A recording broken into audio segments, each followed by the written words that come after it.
and we move on to our next segment, and that's the tee box. And as mentioned before, it is Masters Week. We're in Majors season. Love this time of the year when we get into the warm months.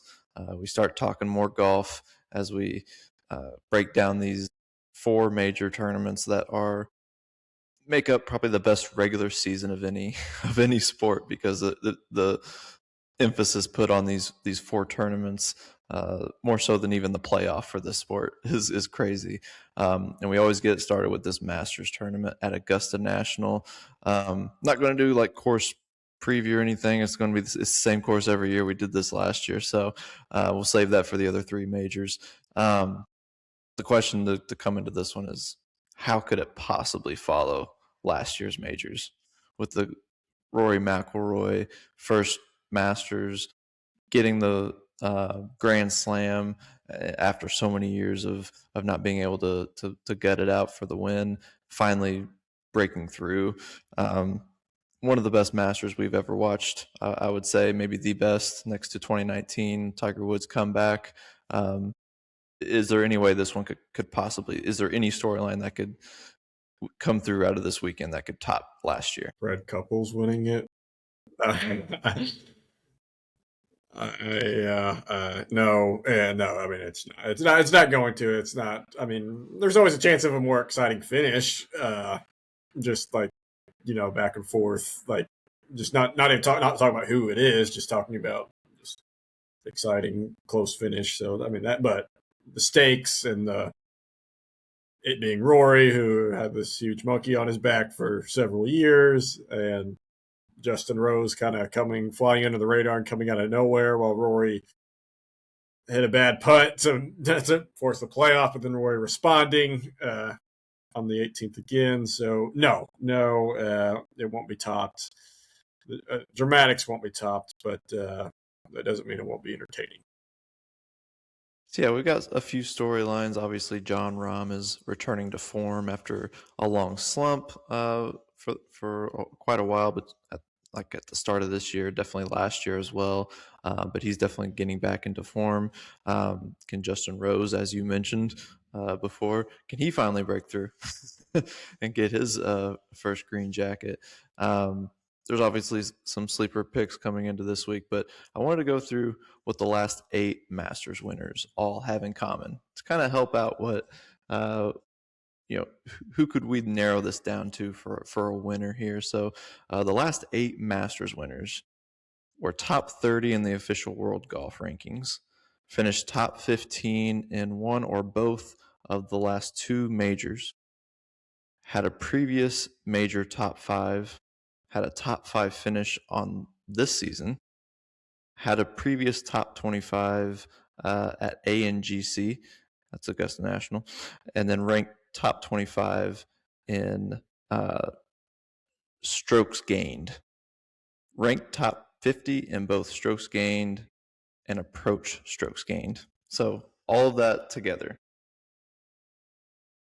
Obviously, there's the top 30 in the official world golf rankings. Of them, these golfers finished in the top 15 at one of the last 2 majors. That's Scotty, Rory, Cam, JJ, Fitz, McIntyre, Xander, Goddard, Russ, Sepp, Griffin, Harris, Victor Hovland, Bryson DeChambeau, Ron Burns, Nikolai Hogard, and Adam Scott. And only Griffin, Burns, and Nikolai haven't had a previous major top 5. Of those 15, Victor Hovland, Harris, and Russell Henley are the only ones who haven't had a top 5 this season. So Goddard's the only one left who doesn't have a top 25 at Augusta, which is his first time playing, obviously. So that leaves Scotty, Rory, Cam, JJ Spawn, Fitzpatrick, McIntyre, Xander, Sepp, Bryson, Rahm, and Scott. Of those 11, only McIntyre doesn't rank top 25 in strokes gained. And a surprise to everyone, I would say Scotty is not a top 50 approach golfer in 2026. And a surprise to nobody, Bryson is not top 50 either. And then finally, that leaves Rory, Cam, JJ, Fitz, Xander, Sepp, Rahm, and Scott. Cam, JJ, Xander, Sepp, and Scott all fall short of being top 50 around the green. players in 2026, leaving the only 3 golfers who meet all of the criteria for the 2026 Masters being Rory McIlroy, Matt Fitzpatrick, and Jon Rahm. And I don't think Roy's going back to back. I'm just going to put that out there. No, his demeanor so far this week tells me he's just going to be happy to be there. He's too relaxed. If he does, you could almost argue this would be more impressive than last year. Exactly. It doesn't seem like he's trying this hard. If he wins, that could top last year. But I think you got to look at Matt Fitzpatrick and Jon Rahm. Rahm's won it before, so I definitely like him being able to play this course well, and definitely with the recent success he's had, I think he's a good bet. But Matt Fitzpatrick, man, this is the one I really want to go for this weekend with the Masters. He won just a couple weeks ago. He's playing really good golf to start this year out, and I think it's a chance for him to get halfway through the Grand Slam after winning the 2022 U.S. Open. I think this is a really good spot for him. I agree. He's might be my favorite to win, actually.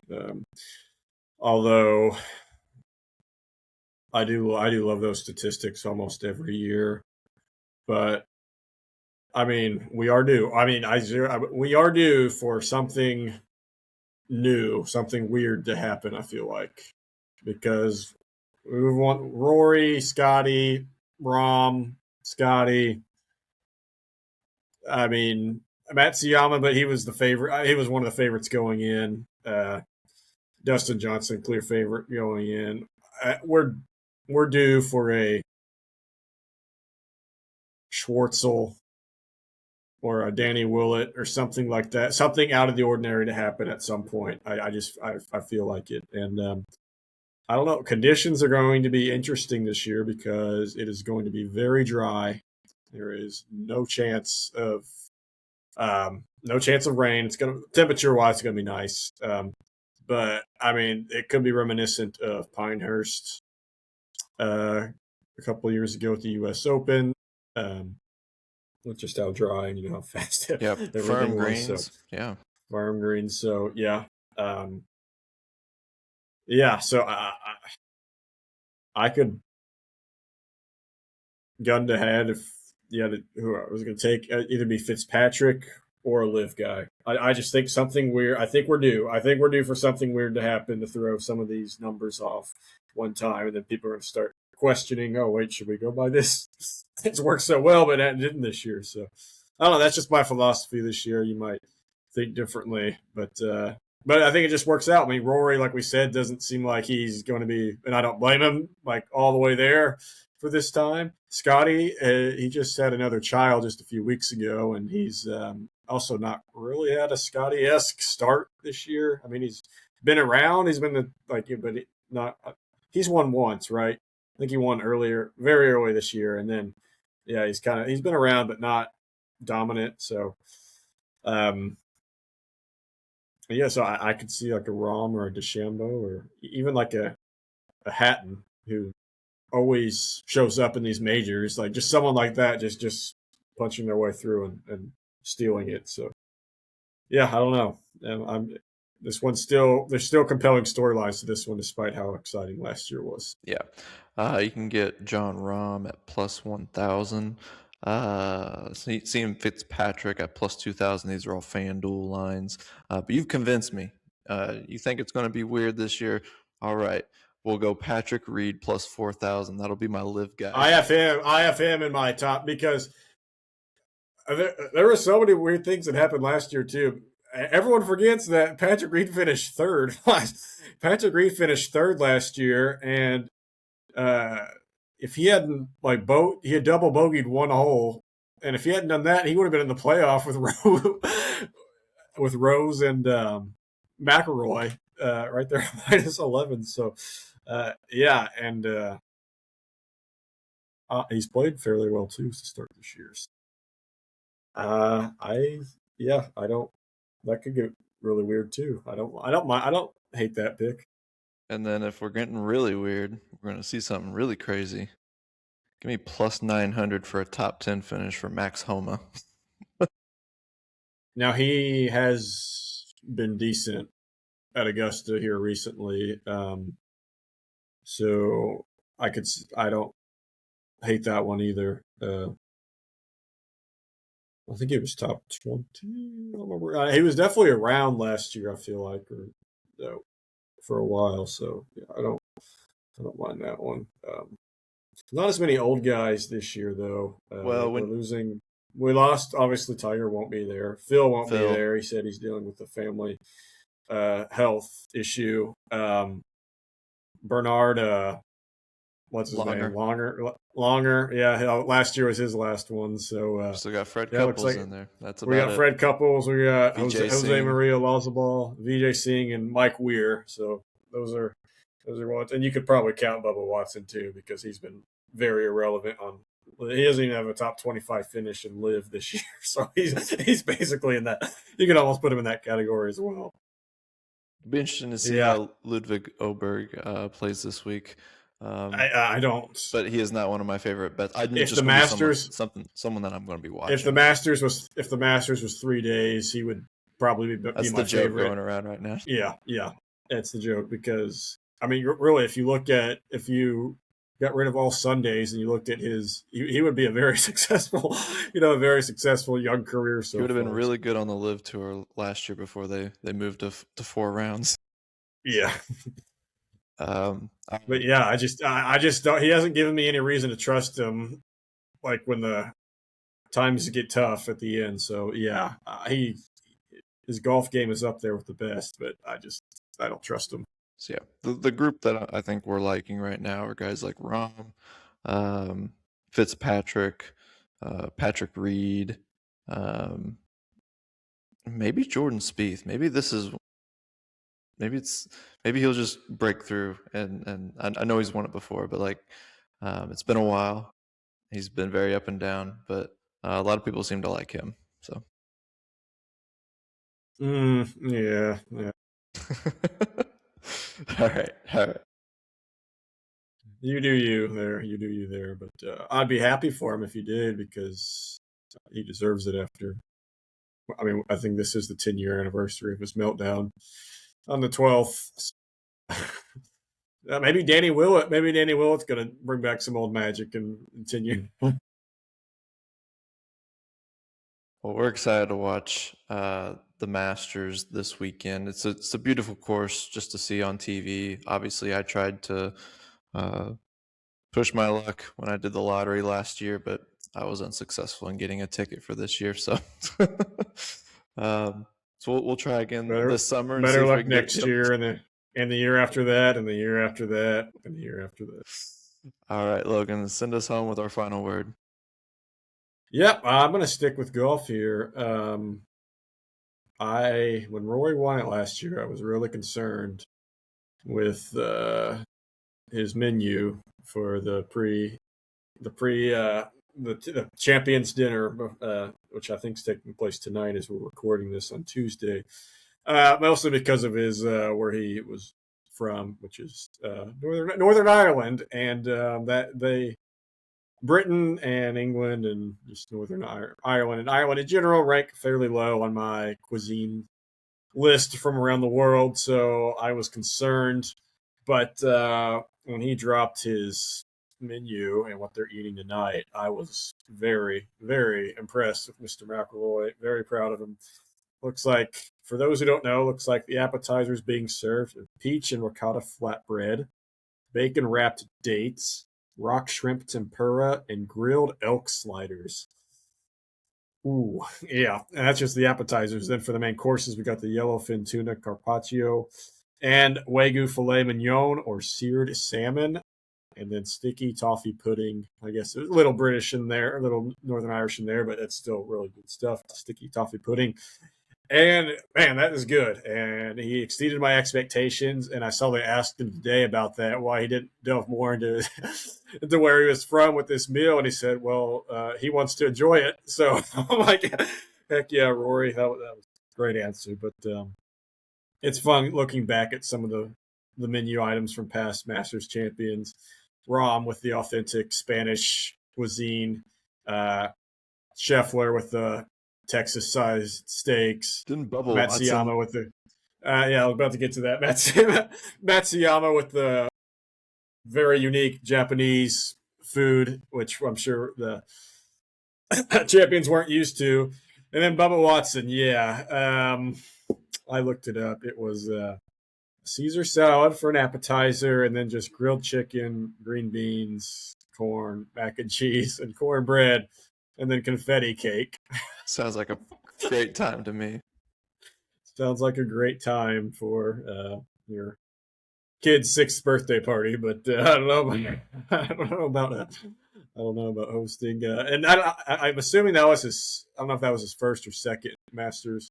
If it was a second, well, that maybe makes sense why he hasn't won since. He hasn't been allowed to win since. So yeah, but yeah, I'm not ranting on anything today. I'm just going to give a shout out to Rory for one heck of a menu that's making me hungry just thinking. What would your Masters menu be? Well, I mean, so I mean we're from Indiana, so the staple in Indiana is the pork tenderloin, I guess. But I mean I don't know. I would have to think about how to make that exquisite cuisine. Maybe go venison too for deer, since there's so many deer around here. Just like venison steak or something like that.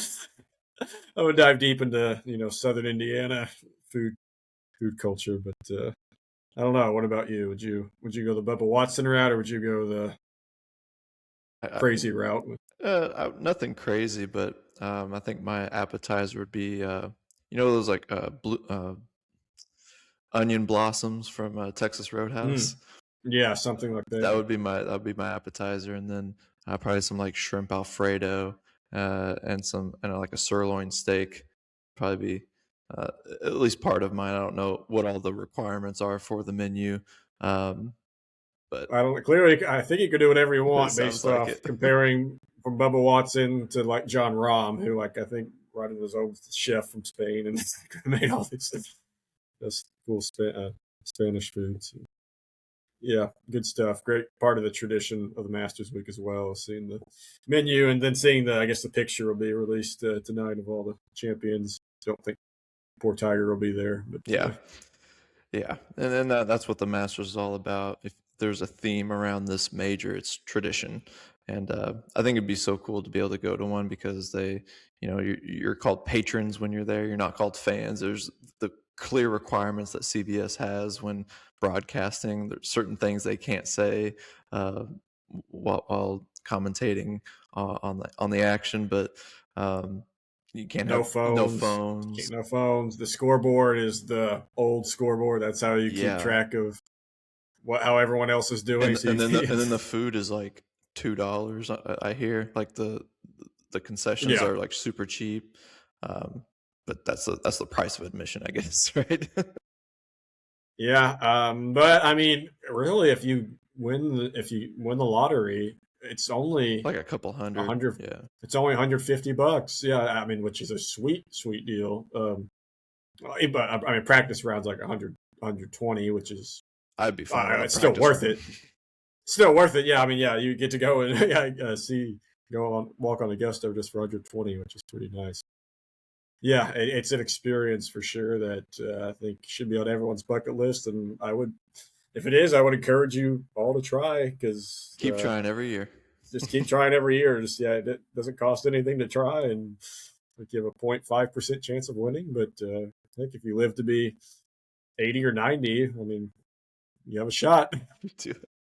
The odds say you have a decent shot at some points.